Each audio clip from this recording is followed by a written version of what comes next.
Good afternoon, everyone. Oh, you're so diligent. Suddenly a hush fell over the room. Well, thank you for being here. I know this is a very busy season for everyone, so we appreciate your presence here this afternoon. I'm Matthew Welch, the Deputy Director and Chief Curator here at the Minneapolis Institute of Arts, and I very much appreciate your presence here today. So today's presentation by Dr. Donald Lopez is one of a series of events that we're coordinating throughout a 12-month period following the opening of the shrine. So please look for additional programming, particularly at this point in 2025. You can find those listings on our website. So the reason for this focus on Tibet and the arts and culture of Tibet, as many of you already know, is the extraordinary gift to the museum of a fully outfitted shrine, complete with painted furniture, ritual objects, gilded images, tankas, and resplendent textiles and carpets. It represents a vision some 50 years in the making by a remarkable individual. Out of respect for the Tibetan people and their culture, she is determined that the objects that she collected would be displayed together in an appropriately meditative and respectful setting. As you know, that setting now resides here within the Minneapolis Institute of Art, free and open to the public always. Happily, Alice Kandel is with us this afternoon. Please join me in thanking Alice.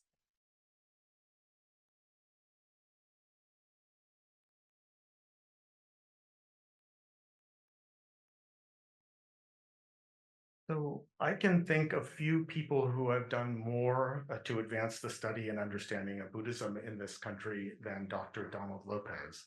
Dr. Lopez is the Arthur E. Link Distinguished University Professor of Buddhist and Tibetan Studies at the University of Michigan.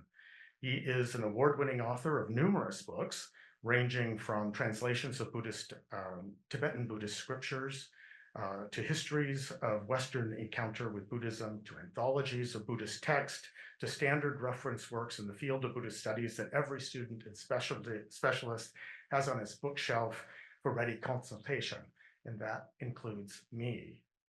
He was elected to the American Academy of Arts and Sciences in 2000, and at the time was the first scholar of Buddhism to be so honored in its 83-year history. No small accomplishment. In 2019, he was one of the keynote speakers, together with His Holiness the Dalai Lama, at a commemoration of the 600th anniversary of the 14th century Tibetan saint Tsong-kha-pa, and is held at the Ganden Monastery. His most recent book, published just this month at Yale University Press, is entitled Buddhism, A Journey Through History. As you might have noticed, we have copies available on the table in the Regis Court right outside of the auditorium, and Dr. Lopez will be available for book signing following his presentation. On a personal note, I have to say that Dr. Lopez has been an advocate for the Minneapolis Institute of Art as a repository for the Kandel Shrine for many years, and he made time with me to meet with Alice repeatedly to make the case that the shrine would have a happy home here in Minneapolis. With the shrine now permanently installed here in our galleries, it seems fitting, indeed a great honor, to welcome Dr. Donald Lopez to Minneapolis. Thank you.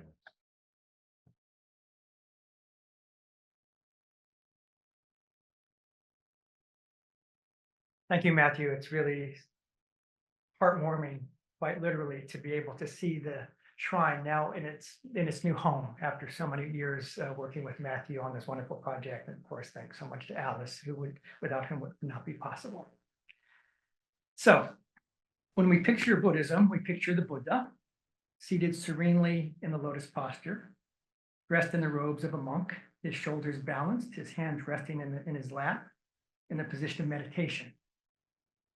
When we picture Buddhism, we picture a monk, his head shaved, sitting upright, his body clothed in modest robes, his eyes cast down. When we picture Buddhism, we picture a bodhisattva arrayed in the elegant raiment of an Indian prince, confident and serene, handsome and youthful. When we picture tantric Buddhism, we think of Buddhas in their enjoyment body form, again dressed as an Indian prince, holding the vajra and the bell. When we picture tantric masters, we picture Padmasambhava, seated in fierce majesty, a Katbanga resting in the crook of his arm. When we picture historical figures like the Knight Karmapa, they look like the Buddha, but wearing a crown, the right hand extended to touch the earth. Even when we picture scary figures, like the wrathful bull-headed deity Yamantaka, the slayer of death, wearing garlands of human heads in union with his consort, each of his many arms brandishing a weapon, he has a terrible grace. When we picture Buddhism, we do not picture a bare-chested, unshaven man, his legs akimbo, matted locks tied carelessly on the top of his head, hungrily eyeing fish guts piled in a cup made from a human skull, a dead fish with its belly slit open at his feet. And yet, this is a Buddhist saint, or at least a type of Buddhist saint called the mahāsiddha. For Tibetan Buddhism, the mahāsiddha, the trupdo, is the paradigm of the tantric practitioner. In Buddhist art, there are various sets of figures who are regularly represented in painting and sculpture, sometimes as the central figures, sometimes on the periphery. There are the three Buddhas of the past, present, and future, the 16 or 18 elders, famously and especially in East Asian art, the Lohan, depicted here in the 20th century in the woodcuts of the great Japanese carver, Unakata Shiko. In Tibetan art, there's the supreme pair, the protectors of the three lineages, the scholar monks and called the six ornaments of the world. These are all well known, but no group is as famous as the 84 mahāsiddhas, the tantric masters.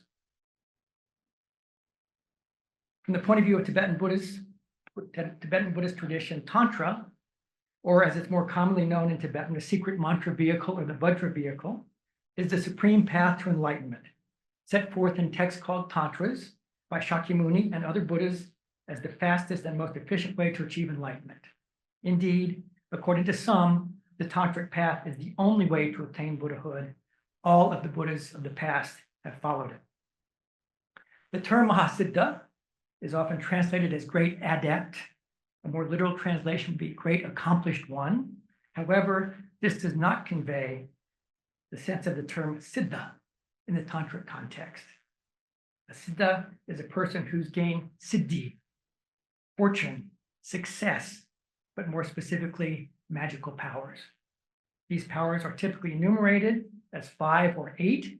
The 8 are: 1, the ability to fly to celestial realms; 2, the possession of a sword that defeats all enemies; 3, the ability to make magical pills that make one invisible; 4, the ability to walk with great speed over long distances by putting a magical substance on one's feet; 5, the ability to make a vessel whose contents are inexhaustible; 6, the power to turn gods into one's servants; 7, the ability to make an elixir that bestows longevity; and finally, 8, the ability to see treasures beneath the surface of the earth.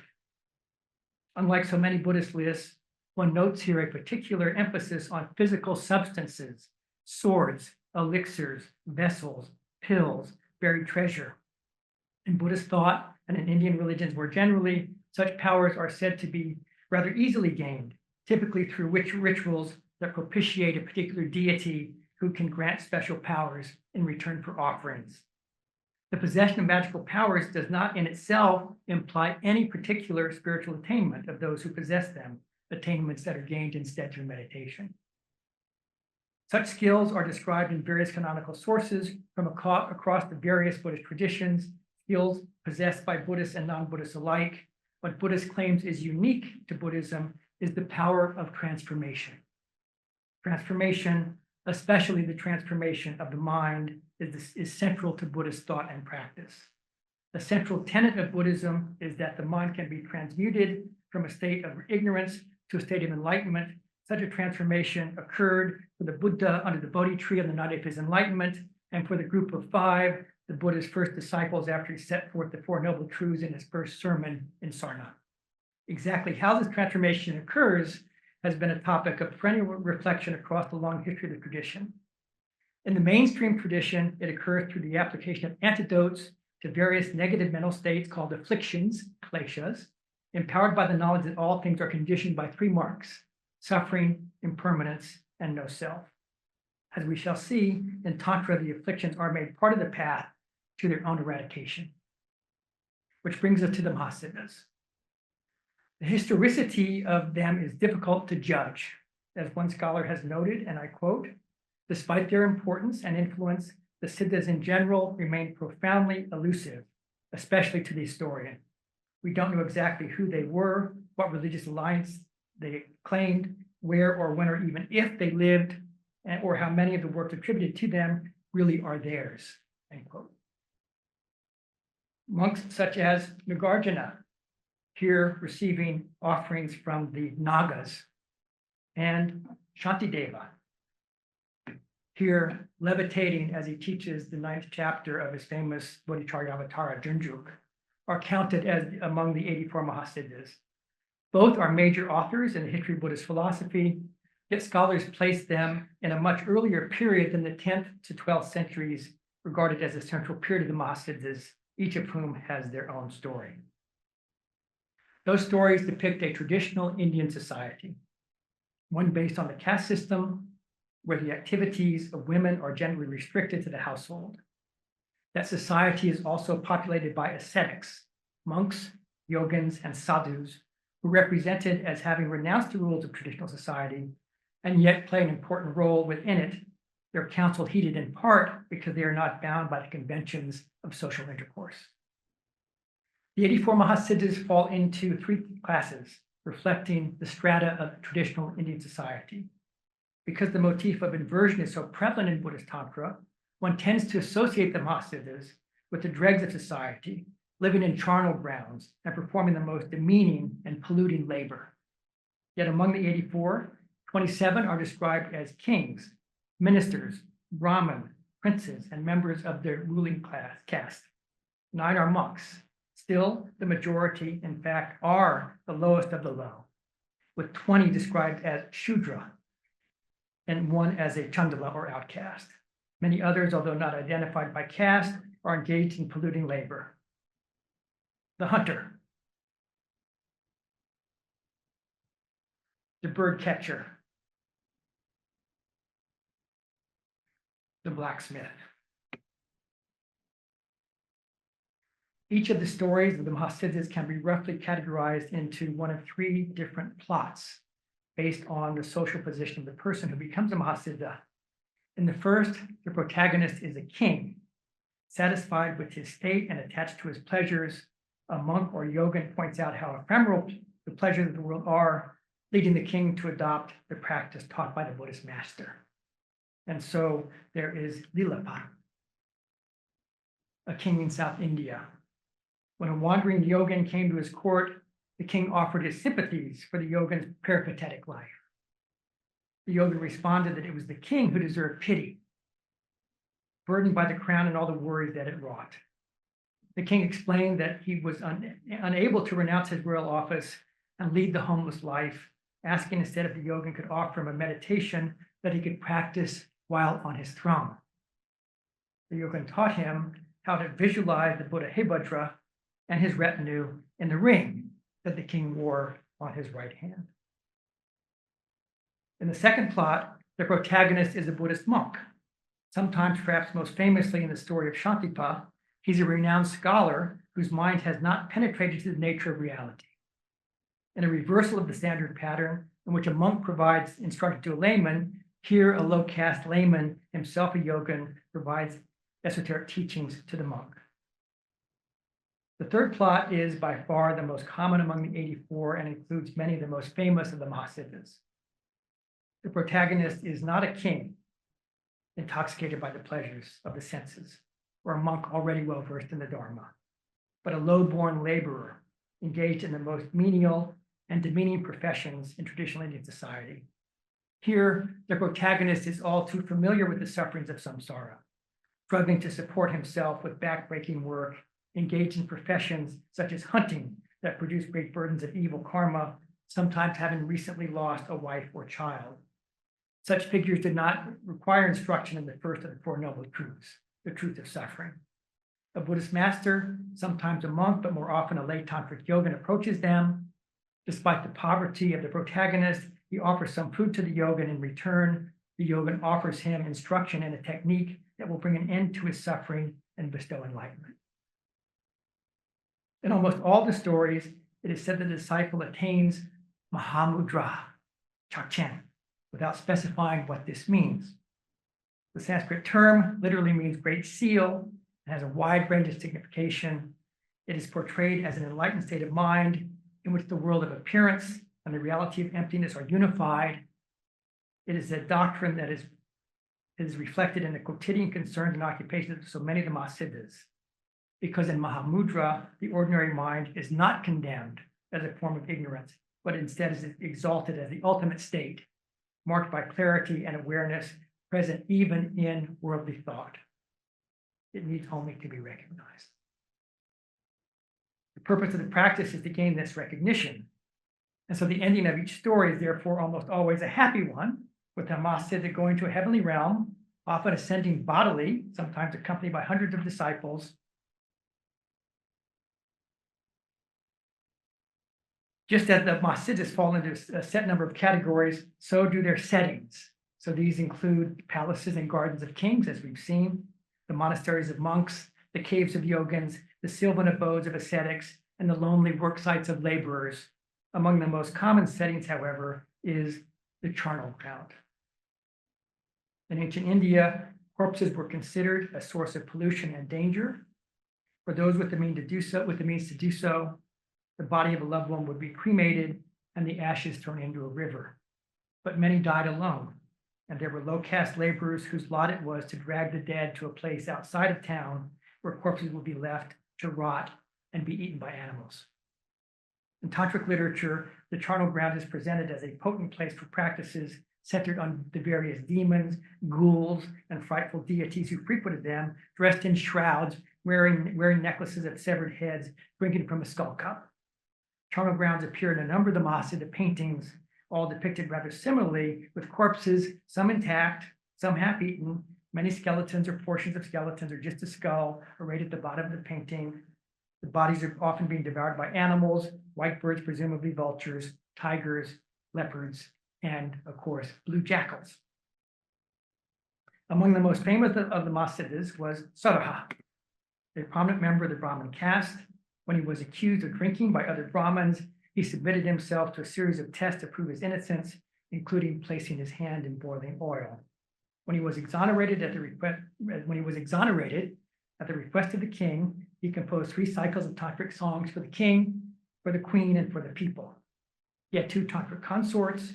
The first was a low-caste Fletcher, a maker of arrows, an occupation not included in the Buddhist category of right livelihood. Saraha is most commonly depicted holding an arrow. I should say that Saraha is by far, I think, the most important of the 84, both in terms of mystical poetry and for his tantric instructions. And an excellent new book has just been published about Saraha with all of his works translated with insightful analysis by Roger Jackson, who happens to be here today. Roger, will you stand up? And this is Roger Jackson.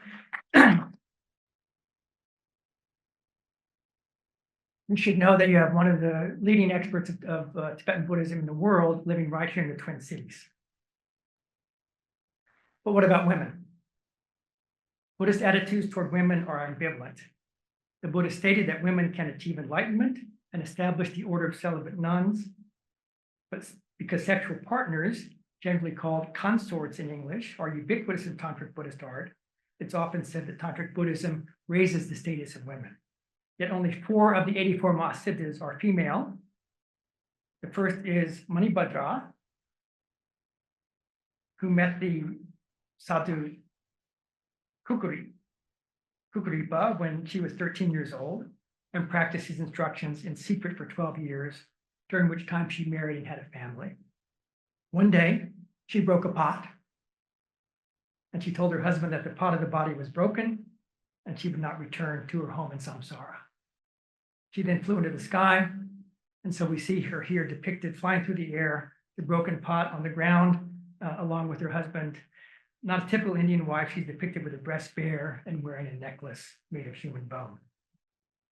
Another famous mahāsiddha, perhaps the most famous, is Lakshminkara, the sister of the mahāsiddha Indrabhuti. She was the disciple of the mahāsiddha Kambala. When she was betrothed to the king of Lanka, she traveled to the island a place long associated with barbarity in Indian mythology. She was dismayed to learn that people did not practice Buddhism and that her future husband hunted animals for sport. Giving away her wealth and ornaments, she cut off her hair, stripped off her clothes, and covered her body with ashes, eventually escaping from the palace and going to live in charnel grounds. Her husband, the king, eventually found her, excuse me, surrounded by divine maidens. Without revealing his presence, he returned to the palace, inspired by what he'd seen. Later, he came back to the charnel ground to pay homage to his wife, asking her for religious instruction. After describing the woes of the cycle of birth, death, and rebirth, she exhorted him to seek liberation. When he asked to become her disciple, she declined, saying instead that her disciple, a sweeper, would be the king's teacher. He eventually found the sweeper and received instruction from him. But where did all these remarkable paintings that I've been showing this afternoon come from? They were commissioned by Gendun Chopel, the scion of an aristocratic family who served as the Governor General of Eastern Tibet from 1932 to 1935. The Gendun family has a long history extending back to the imperial period. The family derives its name from an important moment in Tibetan history. In 1447, the first Dalai Lama, Gendun Chopel, founded the monastery at Dashilungpo in the city of Shikatse. When he was planning Dashilungpo, the Gendun family, based in neighboring Ngari, provided 60 able-bodied men to aid in the building of the monastery. The ancestral home of the family was built on the outskirts of Shikatse and was called Dashitongme, longing to see Dashilungpo Monastery. With the well-known Tibetan penchant for abbreviation, Dashitongme became Gendun. The fifth Dalai Lama became ruler of Tibet in 1642, uniting the country under a single leader for the first time since the collapse of the monarchy in 842. Under his new government, a group of aristocratic families was called upon to serve various administrative needs. Each family was committed to offering its eldest son into government service in both civil and military roles. The families were granted or were allowed to retain farming and monastic and nomadic estates, which they had to manage and administer for the government's taxes and revenue. The Gendun were one of these original families, so designated by the Dalai Lama, serving the Dalai Lamas over several generations, with a particular distinction during the turmoil and political instability between the reigns of the 6th and the 12th. That turmoil, however, extended into the reign of the 13th Dalai Lama, who had to flee to Mongolia and then to China when British troops under the command of Colonel Francis Younghusband invaded Tibet in 1903. Shortly after his return in 1910, the Chinese invaded and the Dalai Lama fled to British India. Gendun Gyatso, on the helmet on the left, came to prominence as one of the young officers who, with the fall of the Qing dynasty in 1912, answered the call to drive out the small contingent of Chinese troops in Lhasa. These officers, their work allowed the Dalai Lama to return safely to the Potala in 1913. Chinese troops, however, remained in Eastern Tibet, requiring continued military action. And so Gendun Gyatso was sent to the Eastern Front as a dabun to expel the Chinese soldiers from most of Eastern Tibet in Kham. In 1932, he was named as Dochi, as the Governor General of Eastern Tibet, serving in that capacity. There he is in the center for 3 years, during which time the 13th Dalai Lama passed away. After 17 years of service in Kham, he was called back to Lhasa, where he was appointed as a Shapé. There he is, again on the left, serving until his death in 1938. Gendun Gyatso and his wife Doma Tsering had 9 children, 7 of whom survived into adulthood. The tradition of service to the Dalai Lama and the governor of Tibet continued among them. Their first child was a daughter, Losang Deki Lawang, the mother of the noted Tibetan writer Jamyang Norbu. Their first son, Sonam Tongshor, followed the family tradition of government service. Second son, Thupten Chudar, was recognized by the 13th Dalai Lama as an incarnate Lama, as a tulku, recognized as the sixth Rakta Rinpoche. He was educated at Ganden Monastery in Lhasa, and at the young age of 19, became a Ladama Geshe, the highest academic degree of the Gelug Academy. The grandchildren of Gyurme Gyatso continue the family tradition. His oldest son, the Geshe, served as the Dalai Lama's private secretary for 40 years, working as his English translator in the 1970s. He's also served as a Galun, Tibetan government in exile. This is the Dalai Lama's first visit US in 1979, University of Virginia.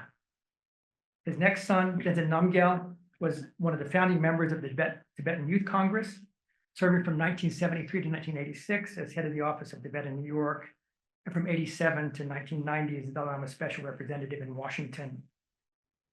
He would go on to establish both the International Committee for Tibet, the Dalai Lama Foundation, and currently heads the Tibetan section of the Radio Free Asia in Washington.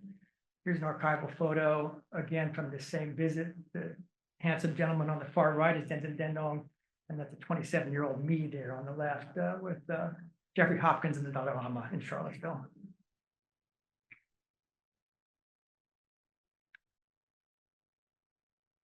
So in 1934, during his service as Governor General of Eastern Tibet, Tenzin Gyurme Gyatso commissioned a set of 85 paintings depicting the 84 mahāsiddhas and the tantric Buddha Vajradhara.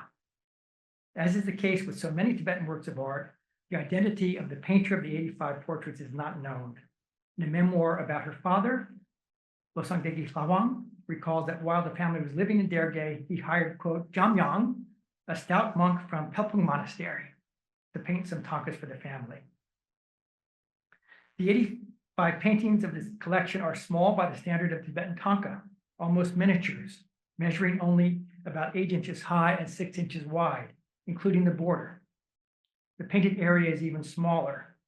Their size may have been dictated by the size of the temple for which they were intended, because upon his return from his posting in Kham, Tenzin Gyurme Gyatso intended to construct a family temple behind the family home in Lhasa.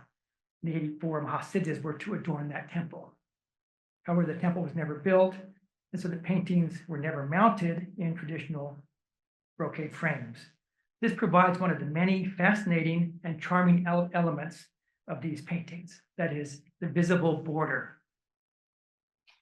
Because Tibetan tankas are generally painted on heavy cotton, once the painting was completed, it would be mounted by sewing it into a border, usually a silk brocade frame, which is often quite large, increasing the size of the finished work in significant ways. The painter therefore had to leave a border around the entire painting onto which the brocade mounting could be sewn without obscuring or damaging any of the painted surface. The painter would typically have the work mounted before it was provided to the donor, meaning that the unpainted border was very rarely seen. The border is visible in each of the 85 works in the collection, and they tell us a great deal. First, we see that the painter has used the border between 1.5 and 1.5 centimeters wide on each side for a variety of purposes: to test his colors, to remove excess paint from a brush, to practice a line, even to sketch one of the figures in the painting, as here, when he sketched on the right side the serpent that is emerging from the stupa. When a river flows at the bottom of the scene, as it often does, the painter practices his lines in the border below. The borders of the painting also carry a notation across the top that consists of 3 elements: the number in Tibetan numerals of the mahāsiddha according to the traditional sequence, the name of the mahāsiddha written in cursive Tibetan script in Ume, and either the word right or left, also in cursive Tibetan script. In the bottom right here, you see each painting also has a number in Arabic numerals. This is clearly something added later.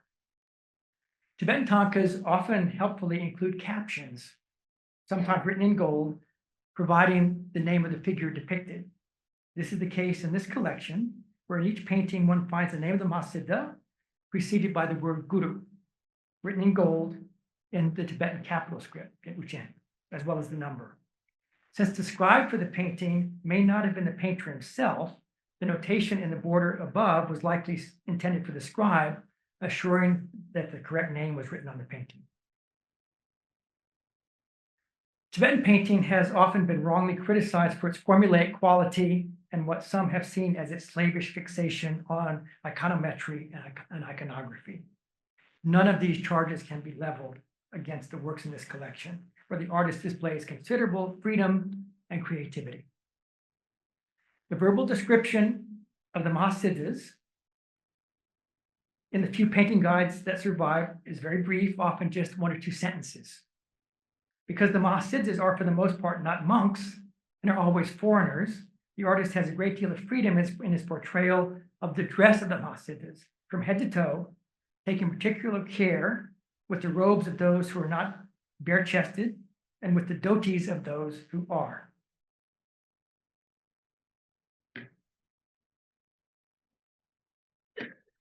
This is Virupa, of course.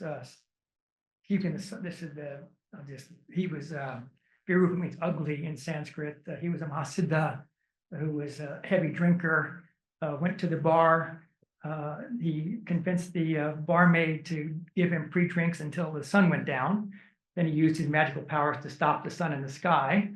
That caused the river to dry up, as you see there, is all the sand of the river. And finally, the king had to beg him to let the sun set. So that's Virupa there. So anyway, this is just to show.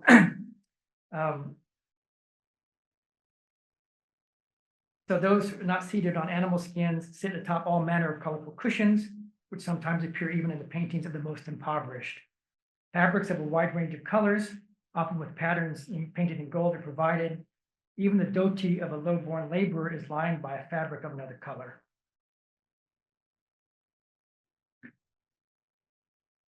This anonymous painter, this stout monk from Kham, seems to have taken the unusually small size of the 85 paintings as a particular challenge, using it as an opportunity to demonstrate the fineness of his brushwork. It's on display throughout the collection, especially in the depictions of sashes, threads, ropes, and various knots. The grass huts and grass mats, always in a deep shade of teal, show his painstaking attention to woven grass. All of these skills are displayed in this painting of the famous mahāsiddha weaver, Tsong-kha-pa. In most cases, the painting seeks to distill the story of the mahāsiddha in a single moment in the narrative. In the great majority of cases, this is simply the encounter with a guru, with the future mahāsiddha receiving instruction from the master.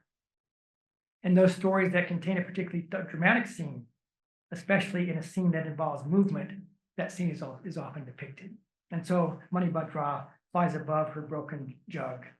Dali, surrounded by goddesses, flies above the brothel where he had been recently employed.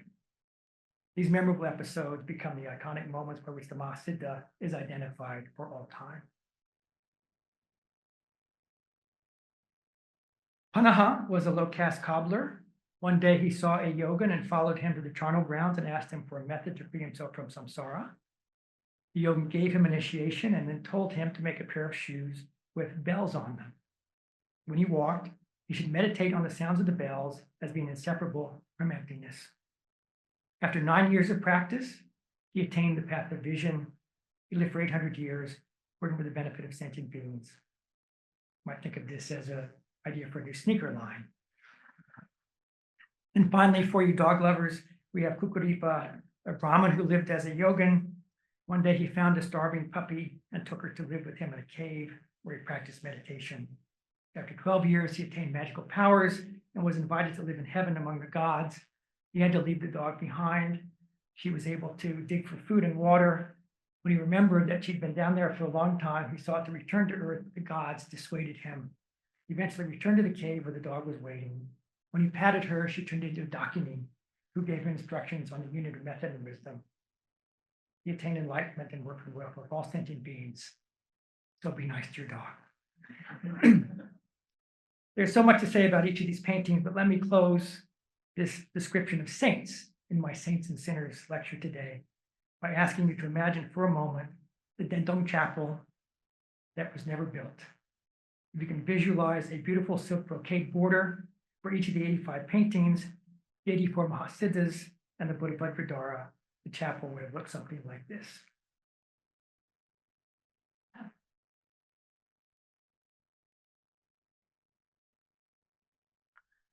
So much for tantric saints. Let us now turn to the sinner.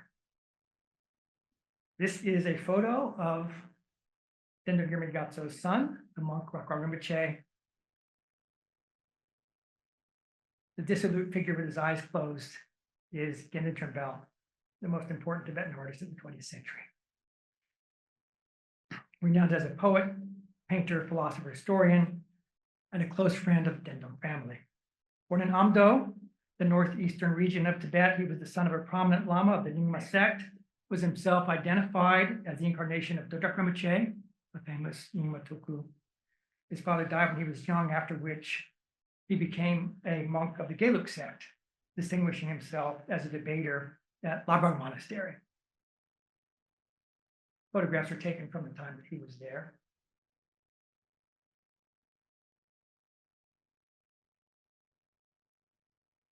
It's cold there.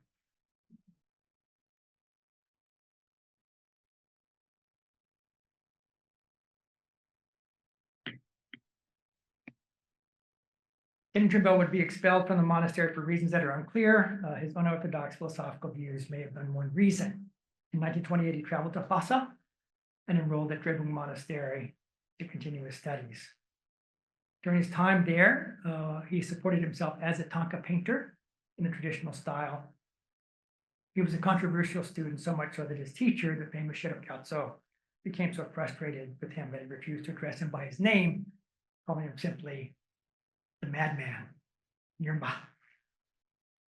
As he was completing the monastic curriculum, Gendun Chopel was asked to serve as a guide for an Indian scholar, the political activist and great Sanskritist Rama Sankrit Yayan, who came to Tibet in search of Sanskrit manuscripts. At the end of their tour of monasteries in central Tibet, Sankrit Yayan invited Gendun Chopel to return with him to India. This is the photo that he had taken for his mother when he arrived in India in 1934 in Mathura. He did not return to Tibet until 1945, traveling extensively through India and Sri Lanka. During those years, he wrote a pilgrimage guide to the sacred sites of India for the Mahabodhi Society. He also contributed essays and poems to Melong, Mirror, the only Tibetan language newspaper of the day, published in Kalimpong, including a famous 1938 essay explaining to Tibetan readers that the world is round rather than flat, as is described in Buddhist texts. And so this is, and Gendun Chopel also produced this map himself. So, right? Map of the round world, it says at the top. Right? He also wrote what would become his most famous works. The first was a first work on erotica. He'd given up his monk's vows by then, called the Tibetan Treatise on Passion, only the second work of erotica ever composed in the Tibetan language. The second is what he considered his most important work, an account of his travels with essays on South Asian and Tibetan history and culture, called in English, Grains of Gold, Tales of a Cosmopolitan Traveler. He returned finally to Tibet in 1945. The following year, he was arrested on trumped-up charges of counterfeiting currency and was sentenced to 3 years in prison. When Gendun Chopel first returned to Lhasa, he'd been the toast of the town, feted by many of the aristocratic families. When he was arrested, he was abandoned by all of them, except for one. One family continued to support him at great political risk to themselves. This was the Gendun family. Numerous theories have been put forth about the reason for his arrest, his involvement with a group called the Tibet Improvement Party, whose logo he designed included a Gandhian spinning wheel and a sickle, was likely one factor. He emerged from prison a broken man, died 2 years later in 1951, as troops of the People's Liberation Army marched into Lhasa. This is, again, the photo. So, what about his painting? Gendun Chopel made numerous illustrations for what he considered his most important work, Grains of Gold, in both pen and ink and watercolor. The majority of these works have been lost. Among those that survive, each is numbered in Gendun Chopel's own hand, with the highest number being 178. giving some sense of how richly illustrated he intended his book to be. Only 27 paintings survive, together with a sketchbook. This is the last photo taken of him. Where's that?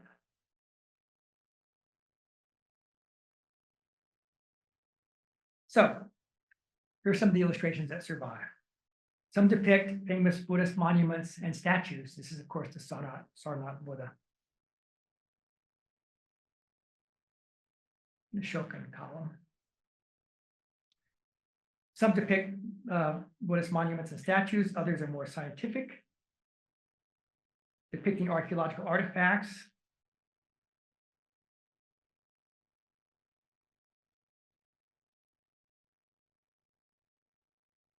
Ganden Monastery, where the Buddha spent a lot of time.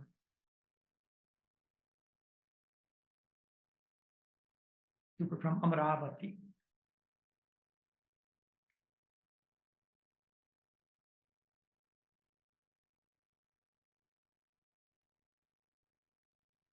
Slightly off-kilter Hindu temple.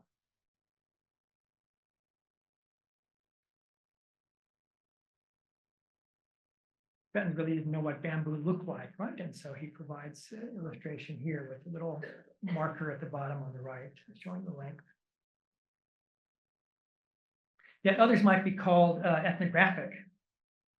Tibetans knew what Brahmins were. They knew what a worshiper of Shiva was.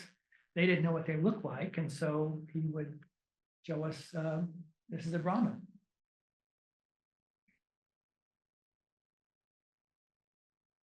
This is a follower of Shiva.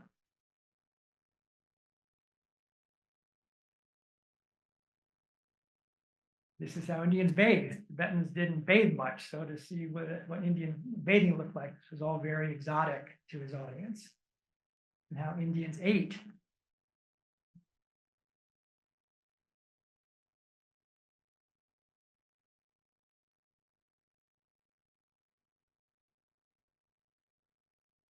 Pen and ink. When do we ever see a Tibetan doing cross-hatching in pen and ink to show a sadhu on a bed of nails? And of course, there were things that Indians did that Tibetans never quite understood.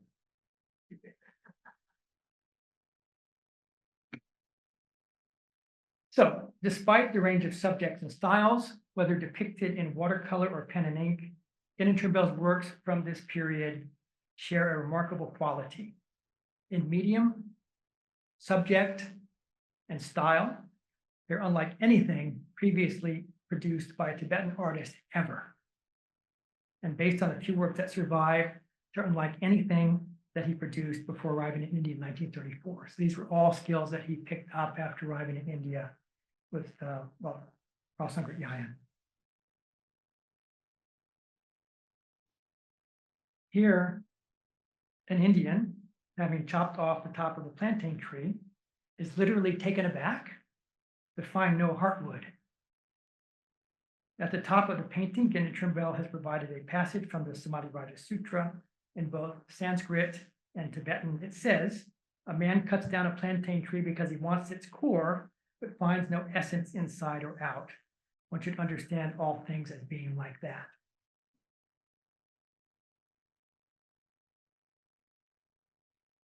During his time in South Asia, Gendun Chopel spent about a year in Sri Lanka.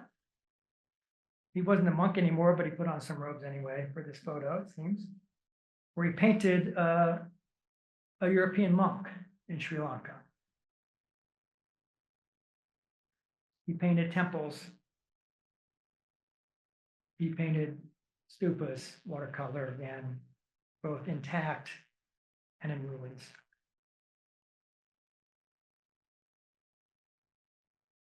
So let me close with this watercolor, a perfect example of the genius of Gendun Chopel.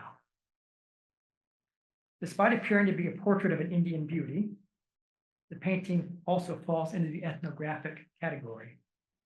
This is not apparent from the painting itself. One art historian suggested that this is a painting of a magazine advertisement for eye makeup. But in the lower right-hand corner in red, we see the number 10 in Tibetan indicating that this was intended as a 10th illustration for grains of gold. The writing below the painting in 2 different languages and 4 different scripts tells us much about Gendun Chopel's interests. The text directly below the painting is in Tibetan, written in the capital script using printed text, and it reads, quote, "The famous eye ointment from the poems that Tibetans would know, is just the smoke of red lac. The skin around the eyes of Indians is naturally dark, and they consider this a mark of youthful beauty. Thus, women use a small spoon to paint around their eyes." Sanskrit poems often speak of the dark eyes of Indian women who would apply kohl as eye makeup. Sanskrit poetry, especially Buddhist Sanskrit poetry, was well known to learned Tibetans, but the application of kohl would have been quite exotic to a Tibetan reader. Thus, in this painting, Gendun Chopel illustrates a woman applying kohl, making the painting as much an illustration of the text as the text a caption for the painting. Sanskrit poetics and belles lettres in general were highly valued in Tibet, with many learned authors, both monastic and lay, studying Dundit's famous Kavyadarsha, the mirror of poetry, an 8th century work on poetic forms. Gendun Chopel himself studied this text even when he was a small boy. While in India, he learned Sanskrit very well and is said to have read the text in the original.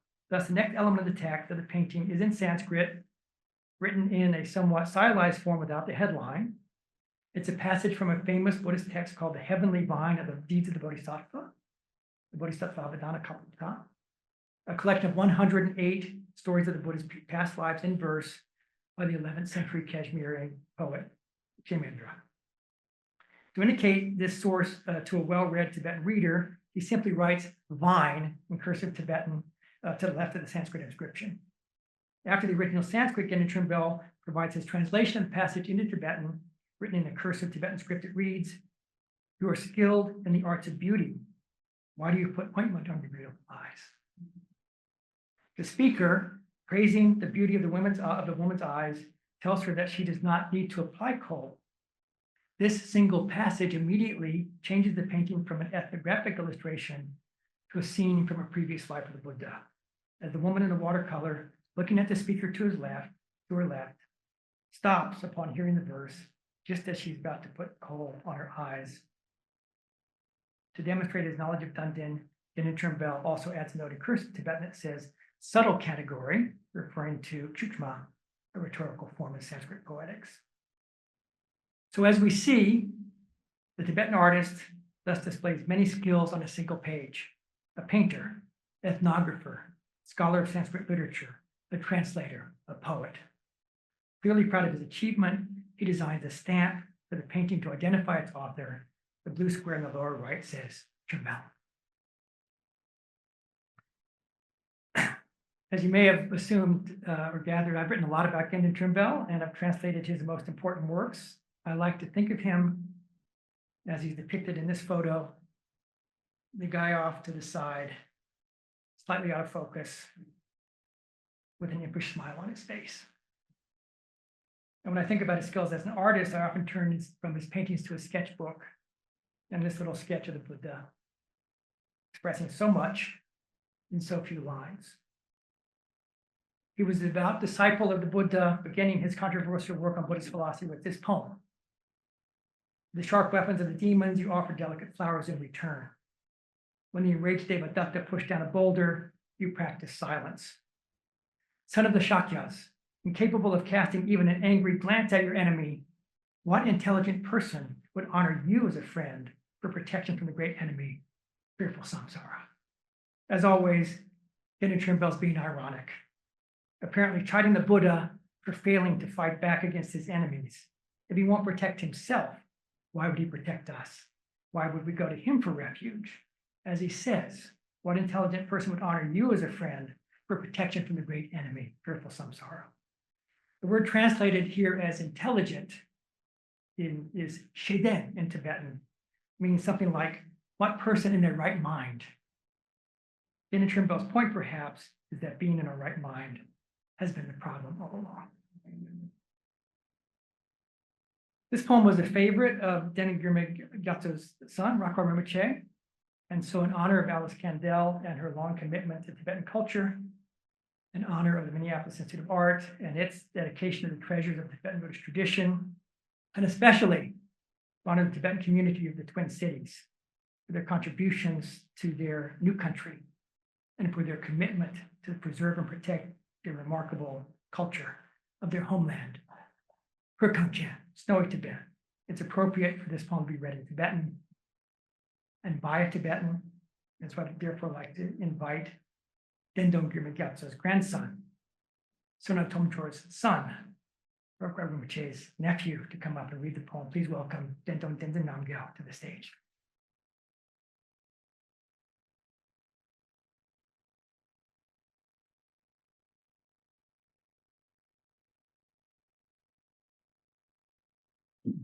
Thank you very much for giving me this great honor to be at a lecture of a very renowned and greatly respected Tibetan Buddhist scholar and an old friend I've known, that's Lopez, from about 1976, 7. So it's a great honor to be here. And I'm especially happy to visit the museum for the first time. We have a small Tibetan community here, and they've been actively engaged with the museum in recent years. So I'm going to read this short 4-line poem, which Professor Lopez has identified as one of the favorites of my uncle, Raghu Rinpoche. And I'll just read it in Tibetan, and you'll have to try and understand it. But at least you'll get the Tibetan sound.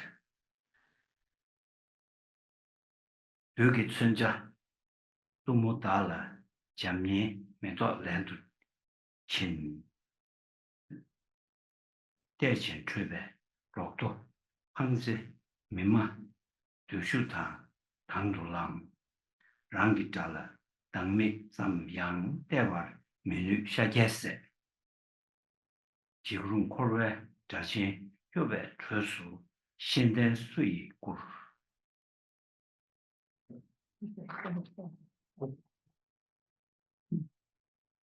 Thank you.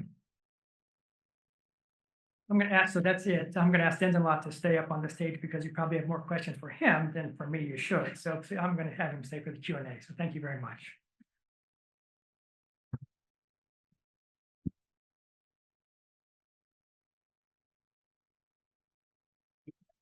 Please raise your hand and wait for the mic to arrive so that we can hear your question. Thank you for this very interesting lecture. I wanted to ask you how the tantric tradition became part, the most important part of Tibetan Buddhism. It's an excellent question and a lot to say about that. I think briefly we can say that when we look at the spread of Buddhism around Asia, Buddhism came to Tibet rather late. So we're talking mostly probably about the 8th, 9th century when things get really serious. And so we're having Buddhism is dying out in India, especially in the north. We're having many great Indian teachers moving to Nepal. And so it really might be in many ways a reason of proximity that the Tibetans were able to invite Indian masters to come to Tibet. And Tibetans were able to go down to Nalanda, the Vikramashilas, to the monasteries, to Bengal, where Tantra was very much the main practice of the day. So I think it's in many ways, the Tibetans, of course, would then have the entire tradition. And so the Tibetans say correctly that they're the only Buddhist tradition that has the complete Sutra Tantra canon translated into their native language. We don't have that in Chinese, and even in Sanskrit, we don't have everything. And so in many ways, you could almost say historical accident that Buddhism came to Tibet at a time when it was all well established in Japan. It's a great irony that Tibet was this kind of sort of island in a Buddhist ocean that got its Buddhism rather late, and that was the Tantric Buddhism. I think that's the short answer. Yeah.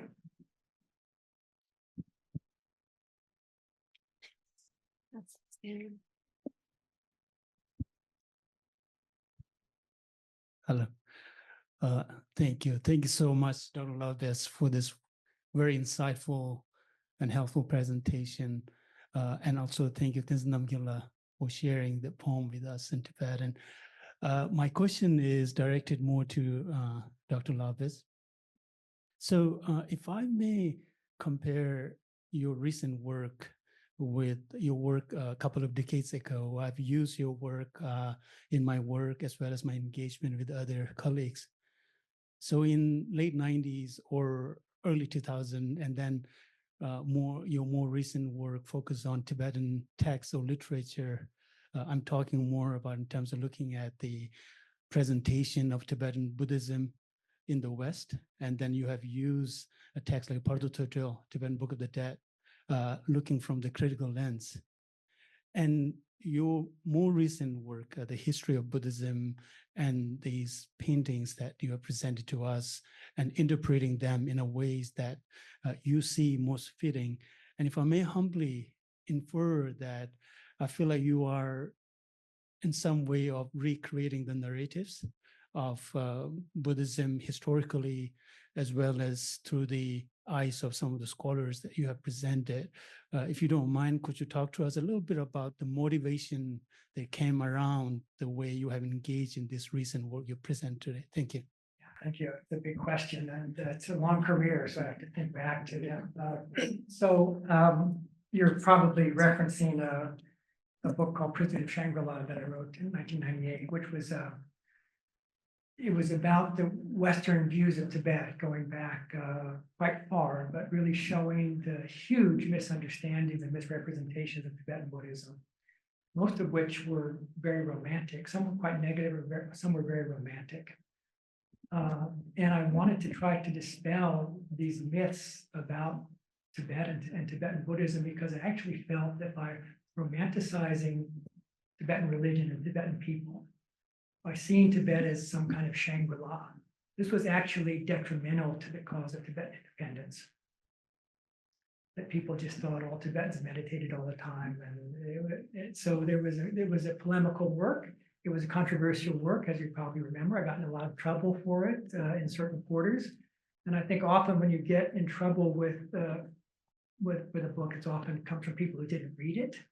But I did, in the final chapter, I talked about His Holiness Dalai Lama's difficult position as being both a political figure on a world stage and also being the representative of Tibetan Buddhism, and how that had manifested itself in certain controversies that we know about. So at any rate, that was, in some ways, as I look back, of course, that was not my, looking back, of course, I can see the kind of progression that you're talking about, but I was not looking forward at that moment. But I think as looking back, that was a way of trying to, let's clear the air here. Let's remove a lot of the nonsense. Let's stop calling Tibetan Buddhism Lamaism. Let's try to see Tibetans as historical actors who are complicated people like all of us, and who live in the same world that we do. And once that was done, I didn't feel like I needed to talk about that anymore. Maybe I should have, but I haven't. So then it was time I could really start talking about some of the figures that I wanted to work on. So Gendun Chopel has been my hero, right? So he died the year before I was born. I had heard about him from my teacher, Jeffrey Hopkins. As you probably know, at Virginia, we had a very sort of almost like a geisha sort of program in which we had to study all the Tseni and all this sort of complicated stuff. And I was so sick of that at a certain point that I wanted, who can I look at who's going to do just a critique of this philosophy it becomes so frustrating to me. So I translated his Ludwig, his controversial work on Madhyamaka. I ended up translating everything that he wrote. That's not just a translation. And then did the book of the paintings and so forth. I collected all of his poetry. So he's been always in the background for those years. And then sometimes you just get asked to translate a text. So Victor Jimba is doing the Library of Tibetan Classics. He asked me to translate Tsong-kha-pa, a big fat book of very technical philosophy. He asked me, I have to say yes. So I did that. And then I was asked to do one of the volumes of the big volumes on science and philosophy. I did one of those. So I'm trying to continue to translate from Tibetan as much as I can, while also just writing my own sort of angles on things. And it's the case that sometimes you write books because someone asks you to write a book. So when someone approaches you and said, would you please produce a 1,000,000-word dictionary of Buddhism? For some reason, you say yes. And then someone says, will you produce a 250,000 word history of Buddhism? You say yes, that's the book out on the table. It just came out. I hadn't seen it before today. And so some of these things just are kind of circumstantial. So there are the books that you want to write, and then the books that you agree to write. And so I have a mix of those two. That's a long answer. I'm sorry to go on for so long. Yeah. Thank you.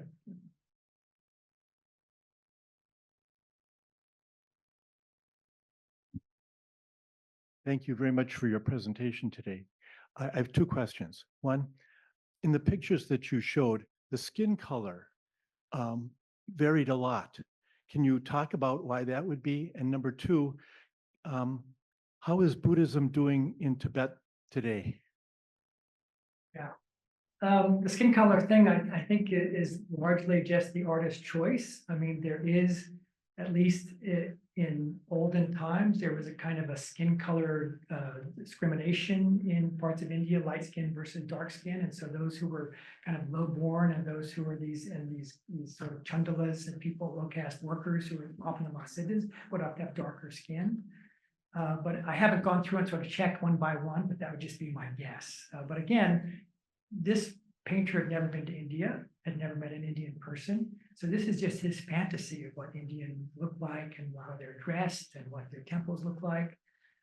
The situation in Tibet is very bad. It's about as bad as it's maybe ever been. You want to say something about that? Yeah, I can add a few words about how Buddhism is doing in Tibet. Not very well right now. After the People's Republic of China took over Tibet, officially as a socialist Marxist society, the Chinese declared that Tibetan traditions, especially Tibetan Buddhism, was just all blind faith and out of date and of no relevance to a modern society. And that because of that, Tibetan society was backward and repressive. So after 1959, when the Dalai Lama left Tibet, officially they clamped down a great deal on all the monastic institutions, and where there were 1,000 monks, the numbers were reduced maybe to 100 or 2. And just a few years after that, the Cultural Revolution began in China, and then outright destruction of monasteries and monastic institutions happened, which means that throughout Tibet, there were roughly, by different counts, at least 2,600, monasteries of different sizes. They were all, almost 99%, completely destroyed physically. And another 10, 15 years later, after Deng Xiaoping comes back, there's a period of relaxation, and many of the monasteries started to rebuild in a small way. But you can't build a monastery. It's like a university or a museum here. You can't rebuild something that's been destroyed in a few years. But since then, gradually a whole new generation of monks from Tibet have come into India and to study in the refugee institutions, and a new generation of Buddhist scholars have started to go back to Tibet by the 20 years later, say, after the 80s, 2000s. But then again, another huge change is taking place in China. And just to go forward very quickly, Xi Jinping is on a track to remove traces of any cultural identity that's different from mainstream China. So the focus on Buddhism is that it no longer should be Tibetan Buddhism. It has to conform to a Chinese mainstream Buddhism. So he's taken the step recently of even discouraging learning the Tibetan language in schools and institutions. So the focus is to create a new Chinese, dominated kind of cultural environment in Tibet for the Tibetans as well. So overall, not doing well. But the spirit of Tibetan Buddhism, or the Tibetan spirit, I think still survives very well. But it's underground right now, so to speak.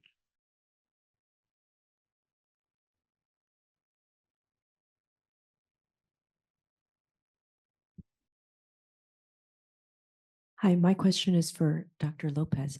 How did you, as an American, first become interested in learning about Tibet and its history and Buddhism? I think it's just karma, basically. I'm a child of the 60s, it just happened that when I was an undergraduate at the University of Virginia, they hired a scholar named Jeffrey Hopkins, just passed away this past summer, who was a great expert in Tibetan Buddhism, and just happened to take one of his classes, got hooked, and then studied Tibetan language almost immediately. And so after you start studying exotic languages like Tibetan and Sanskrit, there's really no job open to you except becoming an academic. And so I went ahead and did that. It's worked out pretty well. And so it really was part of that sort of 60s ethos in which we sort of felt Vietnam War period that Western culture was entirely bankrupt, finished, dying, and that if there was any sort of hope to be found, it was to be found in the mystic East. This is a very naive, belief looking back on it now, but it led many of us to start studying these traditions. And Tibetan Buddhism was not really on the map back then in the 1970s. And so it was really the programs at Virginia, Columbia, Wisconsin that really got that going. And so we're at a moment we're looking back on that period now as the students of my generation are now approaching retirement or looking back on that history, which really needs to be told. The short answer. Thank you for the wonderful presentation and also for your insights, Tetongla. I was curious, this has been just incredible storytelling about the mahāsiddhas and so on, and the incredible diversity within that larger story too. Are there places, in addition to your books, where we can actually read those stories about the 84 mahāsiddhas? And if you don't mind commenting a little more about the women in that larger story, that's so intriguing. Thank you. So actually published, all of these paintings have been published in a book called Seeing the Sacred in Samsara that I did. And I didn't tell the stories in detail because those are all available in a book by Keith Dowman and what's the other one by James Robinson. Yeah, I'll send you just email me. I'll send you the titles to those. And then about women. So this is a complicated topic, and it's one that is being studied more and more. I think we're now understanding that when we read the commentaries, it becomes clear that these consorts are not merely some means of enlightenment for the male partner, and that women themselves have the capacity to achieve Buddhahood through tantric practice. So these women mahāsiddhas representing here are examples of that, but even in the more technical texts, that's also made clear. So this tantra there's probably more misconceptions about this than any other form of Indian religion, the yoga, sex. I mean, sex is there. I mean, obviously it's there, but it's a lot more complicated, and it really needs to be, I think, described in a much more sophisticated way than it's been done, at least in the past. So Roger's book is another place to look for that. You have a big chapter on sex, right, Roger? Okay. Yeah. Thank you. I just wondered if you could describe a little bit about the Tsong-kha-pa painters' methods and the medium that they use. In particular, there's a color of green that's so unusual in all of those paintings. Yeah, we don't know anything, right? I mean, obviously, we don't know anything about the painter. Someone who is an art historian, which I'm not, can probably tell you more about how these paints were actually made. But again, these are all the artist's imagination. As I said, when I was doing the book of these paintings, I did find a famous painting guide in which each of the figures is described, but it's just a couple of sentences, almost nothing. And so I think one of the things that is so fascinating about this set is the creativity of this painter, who is anonymous. What was he looking at? What was his model? And where did he get his colors? What is his palette? But that palette seems to be almost entirely his own choice and his own creativity, because these are paintings that are unlike other ones that we have on the mahāsiddhas, which tend to be much more in the sort of iconometric style. And so we need to get an art historian to look at these more closely and tell you a lot more than I can. I'm sorry. Yeah.